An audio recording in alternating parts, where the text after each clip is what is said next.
जय भारत। मैं निशा मिश्रा नायक वन में आपका स्वागत करती हूँ। जिन खबरों को नेशनल मीडिया के माध्यम से छुपाया जाता है, उन खबरों को उजागर करने के लिए यह कार्यक्रम जिसमें आपको दिखाई जाती है प्रतिदिन सड़क से लेकर संसद तक की ताजा खबरें। आइए देखते हैं आज की ताजा खबरें। मैं चौधरी विकास पटेल, राष्ट्रीय अध्यक्ष, राष्ट्रीय पिछड़ा वर्ग मोर्चा, नई दिल्ली। साथियों, देश भर में जिस तरीके से शेड्यूल कास्ट, शेड्यूल ट्राइब के ऊपर अन्याय अत्याचार हो रहा है, उसी प्रकार से पिछड़े वर्ग ओबीसी के ऊपर भी बड़े पैमाने पर अन्याय और अत्याचार हो रहा है।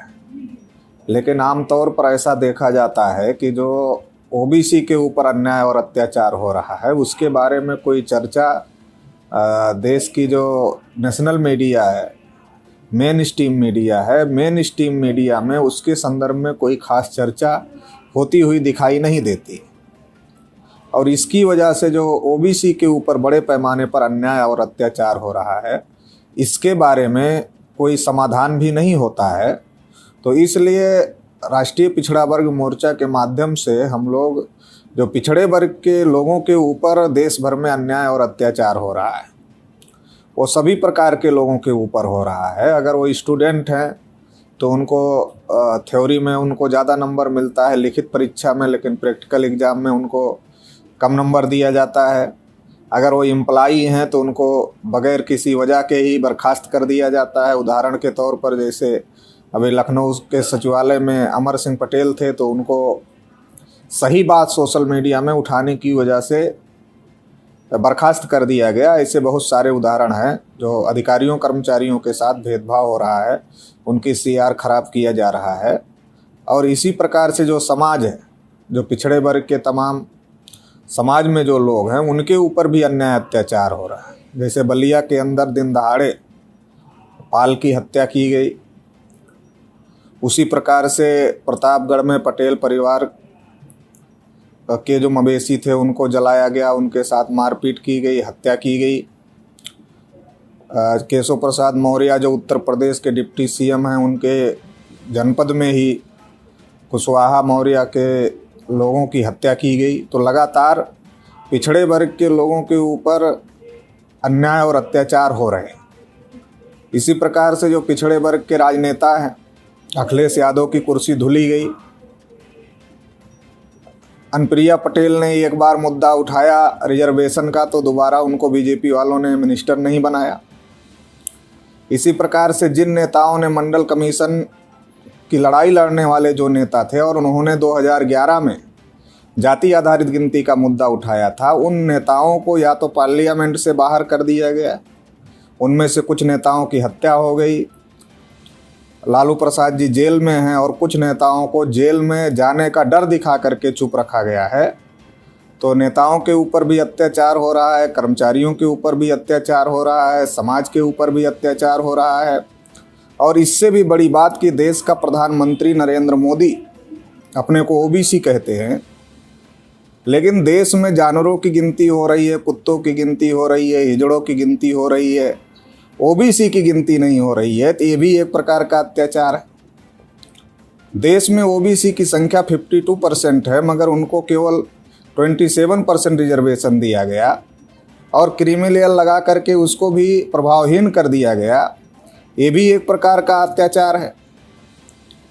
314 ओबीसी के बच्चे जो आईएएस का एग्ज़ाम पास किए थे यूपीएससी का, उनकी नियुक्ति को क्रीमी लेयर का रूल बदल करके, क्रीमी लेयर का बहाना बना करके रोका गया। ये भी एक प्रकार का अत्याचार है। ओबीसी की स्कॉलरशिप बंद की जा रही है, ये भी एक प्रकार का अत्याचार है। तो कई प्रकार के अत्याचार हो रहे हैं। अगर धार्मिक दृष्टि से देखा जाए तो धर्म के नाम पर भी अत्याचार हो रहा है। चूँकि पैदा हम करते हैं, हल हम चलाते हैं, खेती किसानी हम लोग करते हैं, लेकिन बच्चा हम पैदा करते हैं, नाम हम खुद नहीं रख सकते। नाम रखने के लिए हमको ब्राह्मणों को बुलाना पड़ता है। ऐसा ब्राह्मण धर्म, जिसको ब्राह्मण लोग हिंदू धर्म कहते हैं, ओबीसी को बेवकूफ़ बनाने के लिए, तो उन्होंने ऐसी मानसिकता हमारे लोगों की बनाई हुई है। तो ये धर्म के आधार पर मानसिक अत्याचार भी है और ये आर्थिक अत्याचार भी है, क्योंकि जब हम बच्चा खुद पैदा करते हैं, नाम पंडित से रखवाते हैं, तो वो मुफ्त में नहीं रखता है, उसके लिए वो पैसा लेता है। और इसी प्रकार से जितने भी संस्कार हैं, चाहे वो शादी विवाह का संस्कार हो, चाहे मरने के बाद का संस्कार हो, या जितने भी संस्कार हैं, उन सब के लिए जो पिछड़े वर्ग के लोग हैं, ओबीसी के लोग हैं, वो ब्राह्मणों के ऊपर डिपेंड हैं। तो ये सामाजिक अत्याचार भी है, ये धार्मिक अत्याचार भी है, और ये आर्थिक शोषण का भी तरीका है, आर्थिक अत्याचार भी है। तो बड़े पैमाने पर देश के अंदर ओबीसी के ऊपर भी अन्याय और अत्याचार ब्राह्मणवादी व्यवस्था के द्वारा और ब्राह्मणों द्वारा किया जा रहा है। जिस प्रकार से शेड्यूल कास्ट को अछूत होने की वजह से शेड्यूल कास्ट के ऊपर अत्याचार हो रहा है, जिस प्रकार से शेड्यूल ट्राइब को ट्राइब होने की वजह से, आदिवासी होने की वजह से अत्याचार हो रहा है, उसी प्रकार से ओबीसी के ऊपर जाति व्यवस्था की वजह से अत्याचार हो रहा है। और जो जाति व्यवस्था ब्राह्मणों ने बनाई, उसमें नीचे की जाति होने की वजह से ओबीसी के लोगों के ऊपर अन्याय अत्याचार हो रहा है। तो इसलिए जिस प्रकार से शेड्यूल कास्ट और शेड्यूल ट्राइब के लिए एट्रोसिटीज प्रिवेंशन एक्ट बना हुआ है, उसी प्रकार से पिछड़ा वर्ग ओबीसी के लिए भी एट्रोसिटीज प्रिवेंशन एक्ट बनना चाहिए। एक तो राष्ट्रीय पिछड़ा वर्ग मोर्चा 2021 अभी जो शुरू होने जा रहा है, इसमें बड़े पैमाने पर हम लोग ये लड़ाई लड़ने जा रहे हैं। दूसरा जो ओबीसी की गिनती का बहुत बड़ा मुद्दा है, उसको लेकर के भी 2021 में हम लोग बड़ी लड़ाई लड़ने जा रहे हैं। तीसरी महत्वपूर्ण बात हम ओबीसी के लोगों से ये कहना चाहते हैं, उसके लिए आप किसी के ऊपर डिपेंड नहीं हैं। जिस धर्म ने आपको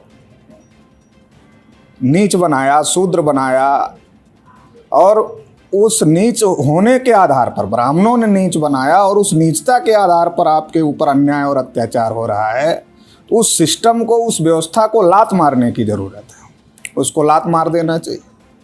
दूसरा एक अभियान हम राष्ट्रीय लेवल पर राष्ट्रीय पिछड़ा वर्ग मोर्चा के माध्यम से चलाने जा रहे हैं। एक तो जिस सिस्टम ने हमको गुलाम बनाया, उसको लात मारना है। दूसरा जो हमारे पुरखों का सिस्टम था, उस सिस्टम को हमको एडाप्ट करना है, स्वीकार करना है। एक ये अभियान हम चलाने जा रहे हैं। दूसरा, हम ओबीसी हैं तो हम अपनी पहचान ओबीसी के नाम पर ही स्थापित करेंगे। हम ओबीसी हैं लेकिन हम अपनी पहचान जाति के नाम पर स्थापित कर रहे हैं, हम अपनी पहचान धर्म के नाम पर स्थापित कर रहे हैं। ये ब्राह्मण चाहते हैं कि हम अपनी पहचान जाति की माने ताकि हम बटे रहें। ब्राह्मण चाहते हैं कि हम धर्म के नाम पर हिंदू बने ताकि वो हिंदू के नाम पर ब्राह्मण हमारा वोट ले सके और हमारा वोट ले करके हमारा ही नुकसान कर सके। तो ये जो जाति के नाम की पहचान है, इससे हमारा नुकसान हो रहा है। जो धर्म के नाम पर ब्राह्मण हमारी पहचान बना रहा है, उससे हमारा नुकसान हो रहा है। जबकि संविधान हमको ओबीसी का सर्टिफिकेट देता है, और ओबीसी के आधार पर हमारी संख्या देश में 52% है, आधे से ज़्यादा है। अगर हम अपने आप को ओबीसी मानते हैं तो ओबीसी के आधार पर हम इस देश के हुक्मरान बन सकते हैं, इस देश के शासक बन सकते हैं। लेकिन यदि हम अपने को जाति व्यवस्था में बटा हुआ मानते हैं तो उससे हम कमज़ोर हो जाते हैं और हम इस देश में शासक नहीं बन सकते। अगर हम अपने को धर्म के आधार पर हिंदू मानते हैं तो हमारा नेता ब्राह्मण हो जाता है और हमारा समर्थन लेकर के ब्राह्मण हमको गुलाम बनाने का काम कर रहे हैं। तो इसलिए ओबीसी को हम ये अभियान चलाएंगे देश भर में, और ओबीसी के लोगों को अपील करेंगे कि हम अपनी पहचान ओबीसी के तौर पर स्थापित करने का काम करेंगे। और जब हम ओबीसी हैं तो हम नेता भी ओबीसी के तौर पर चुनें, हम जाति का नेता नहीं चुनें। क्योंकि हमारे लोगों की आदत है कि अधिकार चाहिए ओबीसी के नाम पर, लेकिन नेता चाहिए जाति के नाम पर। तो जाति का नेता कांग्रेस बीजेपी से समझौता करके हमारा सत्यानाश कर रहा है। तो इसलिए हम अपनी पहचान ओबीसी के तौर पर स्थापित करेंगे 2021 में, और इसके लिए राष्ट्रीय पिछड़ा वर्ग मोर्चा के माध्यम से पूरे देश भर में अभियान चलाएंगे। ओबीसी का चूँकि राष्ट्रीय स्तर का संगठन और आंदोलन नहीं है, इसलिए 2021 में राष्ट्रीय स्तर का संगठन मजबूत किया जाए, राष्ट्रीय पिछड़ा वर्ग मोर्चा को, इसके लिए काम करेंगे।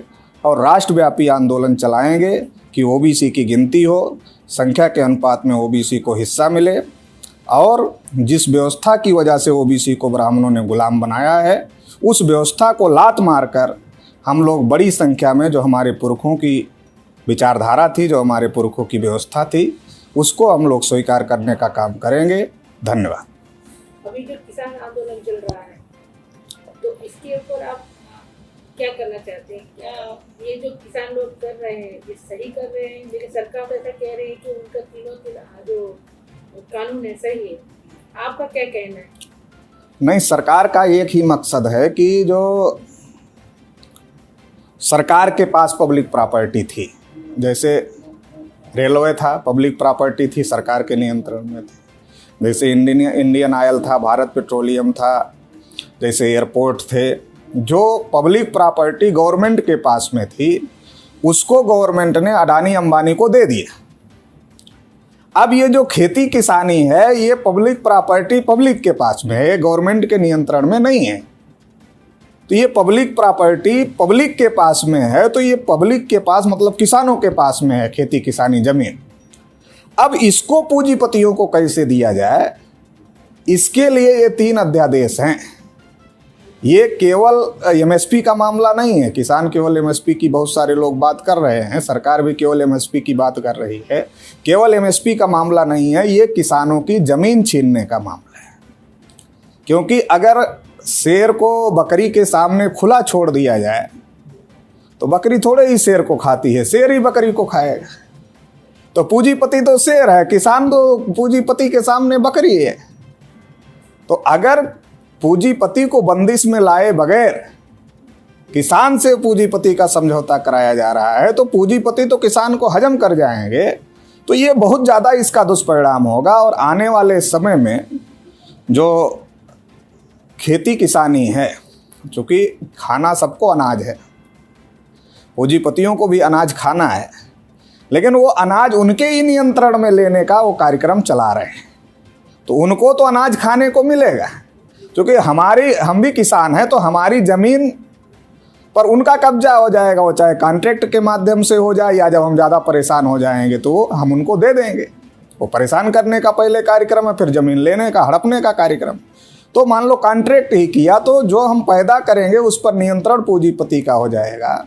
खाद्यान्न दलहन तिलहन को आवश्यक वस्तु अधिनियम से बाहर कर दिया, मतलब अनियंत्रित इसका भंडारीकरण होगा, गोदामीकरण होगा। और जब अनियंत्रित भंडारीकरण गोदामीकरण होगा, मार्केट में शॉर्टेज होगा, कालाबाजारी होगी, रेट बढ़ेगा। और रेट बढ़ेगा तो जिस किसान ने पूंजीपति को ज़मीन अपना दिया है कॉन्ट्रैक्ट पे या फसल दिया है कॉन्ट्रैक्ट पे, वो किसान ही खाने बगैर मरने लगेगा। दूसरे की तो बात ही छोड़िए, जिसकी ज़मीन है वही खाने के बगैर मरने लगेगा। और केवल किसान ही नहीं, जितने भी लोग हैं वो सारे लोग खाने के बगैर मरने लगेंगे। अधिकारी कर्मचारी से लेकर मिडिल क्लास जितना है, सबके ऊपर इसका असर पड़ने वाला है। क्योंकि ब्राह्मणों की एक नीति रही है कि ना इन लोगों को मरने दिया जाए और ना मोटा होने दिया जाए। क्योंकि मर जाएंगे तो काम हमारा कौन करेगा? काम तो हम ही से करवाना है, तो मरने ना दिया जाए। और अगर हम मोटा हो जाएंगे तो उनसे लड़ेंगे, इसलिए मोटा भी ना होने दिया जाए। तो ना मरने दिया जाए ना मोटा होने दिया जाए। तो जब पूंजीपति के नियंत्रण में सारी चीज़ें चली जाएगी और किसान भुखमरी के कागार पर पहुंच जाएगा, मजदूर भुखमरी के कागार पर पहुंच जाएगा, तो सरकार बोलेगी किसी को मरने नहीं दिया जाएगा। किसी को मरने नहीं दिया जाएगा तो हम 2 किलो राशन इनको देंगे ताकि ये जिंदा रहे। तो आज जो पिछड़े वर्ग के लोग, आज जो किसान, चौधरी चरण सिंह किसानों के नेता थे, प्रधानमंत्री बने। देवीलाल किसानों के नेता थे, उन्होंने दूसरे लोगों को प्रधानमंत्री बनाया, बड़े नेता थे किसानों के। तो किसानों ने चुनौती दिया ब्राह्मणों को, और किसानों ने प्रधानमंत्री के कुर्सी तक किसान पहुंचे। और भविष्य में अगर किसान मजबूत होते देश के, तो देश की सत्ता किसानों के हाथ में जाती, किसानों के हाथ में जाती। इसका मतलब पिछड़े वर्गों के हाथ में जाती, क्योंकि पिछड़े वर्गों के लोग ही किसान हैं। तो ये खतरा उनके पास बना हुआ है। तो इसलिए वो सबको दाने दाने का मोहताज करने का ये किसान बिल है, किसान अध्यादेश है। तो इसलिए किसान तो अपने ज़मीन की, अपने खेती की ही रक्षा नहीं कर रहे हैं, बल्कि वो पूरे देश की रक्षा कर रहे हैं। इसके लिए वो लड़ाई लड़ रहे हैं। इसको इस प्रकार समझना चाहिए। जैसे सरदार पटेल किसानों के बड़े नेता थे। सरदार पटेल जब गृह मंत्री बने तो उन्होंने जो खंड खंड भारत था, जो रियासतें थी देश भर में, उसको अखंड कर दिया। जो आज भारत का मानचित्र नक्शा देख रहे हैं वो सरदार पटेल की वजह से ऐसा है। तो रियासतें सरदार पटेल ने ख़त्म किया। लेकिन अभी तो रियासतें शुरू हो जाएंगी, टाटा की, बिरला की, अंबानी की, अडानी की रियासतें तो शुरू हो जाएंगी। ये तो किसान बिल की वजह से तो ऐसी स्थिति दोबारा पैदा हो जाएगी। अभी जब हम एक ज़िले से दूसरे ज़िले में जाते हैं तो बोर्ड लगा होता है। मान लो हम पूना ज़िले में हैं तो यहाँ जब हम घुसते हैं अंदर तो बोर्ड लगता है कि आपका स्वागत करता है। बाहर निकलते हैं तो आने के लिए धन्यवाद देता है। फिर हम दूसरे ज़िले में जाते हैं, वो हमको नागपुर में गए तो नागपुर स्वागत कर रहा है, दूसरा जो है फिर निकल रहे हैं बाहर तो आने के लिए धन्यवाद दे रहा है। आने वाले समय में ये नहीं होगा, बल्कि आने वाले समय में होगा कि अडानी की सीमा में आपका स्वागत है। और अडानी की सीमा से जब आप बाहर निकलेंगे तो वहाँ बोर्ड लगा होगा, अडानी की सीमा में आप आए इसके लिए आपको धन्यवाद। यहाँ से अंबानी की सीमा शुरू होती है, अंबानी की सीमा में आपका स्वागत है। तो अडानी और अंबानी की सीमा होगी। इसके अलावा 27,000 मल्टीनेशनल कंपनियां आ रही हैं। 1,000 उनको मिलिट्री रखने का अधिकार दिया जा रहा है, तो 27 लाख तो मिलिट्री रखने का अधिकार दिया जा रहा है। अंग्रेजों ने नील की खेती करवाया था, जिसके विरोध में बहुत बड़ा आंदोलन हुआ था। तो एक ईस्ट इंडिया कंपनी आई थी और वो यही काम कर रही थी, इसकी वजह से देश गुलाम हो गया। तो ये पूरे देश को पूंजीपतियों का गुलाम बनाने का कार्यक्रम है। चूँकि ये ब्राह्मण लोग विदेशी हैं, इसलिए विदेशी लोगों को बुलाने का काम कर रहे हैं। तो जब जब इनके ऊपर खतरा पैदा होता है, विदेशियों की मदद लेते हैं। अंग्रेज़ों की भी मदद लेकर के इन्होंने बाबा साहब अम्बेडकर का जो आंदोलन था उसको काउंटर करने का काम किया था। तो इसके पहले भी इन्होंने विदेशियों की मदद लिया और फिर ये विदेशियों की मदद व्यापार के नाम पर लेना चाहते हैं। तो ये एक जहर है।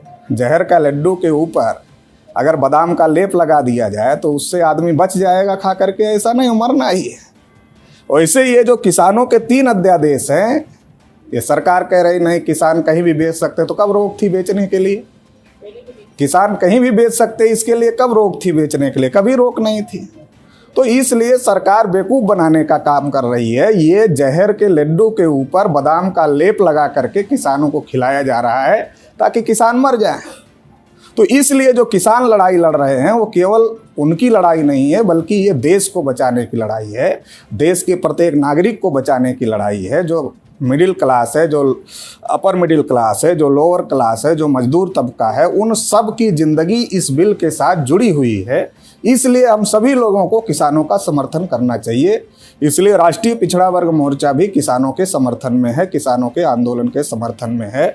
और ये जो किसानों को गुलाम बनाने वाला जो बिल है, इस बिल को सरकार को वापस लेना चाहिए। ऐसा हम राष्ट्रीय पिछड़ा वर्ग मोर्चा के माध्यम से किसानों का समर्थन कर रहे हैं। जब उन्होंने भारत बंद किया तो भी हमने समर्थन किया, उनके जो आंदोलन हुए उसमें भी हमने समर्थन किया।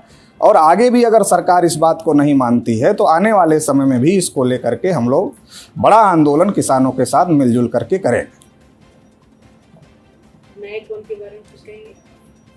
नायकों के बारे में इतना कहेंगे, नायकों को लोगों को सब्सक्राइब करना चाहिए, नायकों को लोगों को देखना चाहिए। क्योंकि आज हम लोगों की जो मीडिया है, बाकी सारी मीडिया अडानी अंबानी ने खरीद लिया है। सोशल मीडिया ही हम लोगों के पास विकल्प है। और सोशल मीडिया में भी बहुत सारी मीडिया ब्राह्मण लोग भी चला रहे हैं। तो नायकों मूल्यवासियों की मीडिया है, तो मूल्यवासियों की मीडिया को मूल्यवासियों को सब्सक्राइब करना चाहिए, आगे बढ़ाना चाहिए, शेयर करना चाहिए, लाइक करना चाहिए। धन्यवाद। Thank you.